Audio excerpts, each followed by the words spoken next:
বিসমিল্লাহির রহমানির রহিম।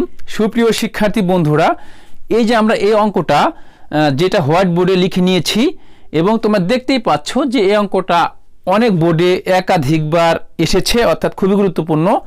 তো তোমরা মনোযোগ সহকারে এই অঙ্কটা দেখবে। তো চলো আমরা কথা না বাড়িয়ে সমাধান করি। তোমরা দেখো, তো পরম মান চিহ্নের সাহায্যে, অর্থাৎ দেখো কি লিখবো আমরা, -1 < 2x - 3 < 5।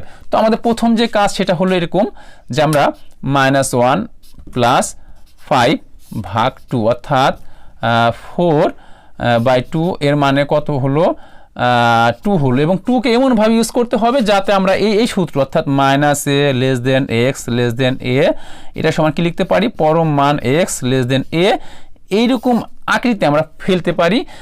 এখন কি করতে হবে, 2কে এমনভাবে এখানে ইউজ করতে হবে যাতে আমরা এই যে সূত্র আমরা কি করতে পারি, অ্যাপ্লাই করতে পারি। তো কি লিখবো আমরা, দেখো -1, যদি আমরা এই 2কে আমরা যদি আমরা বিয়োগ করি, অর্থাৎ -2 < 2x - 3 -2 < 5 - 2 এর মানে কি হলো, -3 < 2x - 5 < 3 এর মানে কি হলো, দেখো এই যে আমরা এই যে এইটুকু পেলাম, অর্থাৎ এই যে এই প্রকৃতি আমরা পেলাম।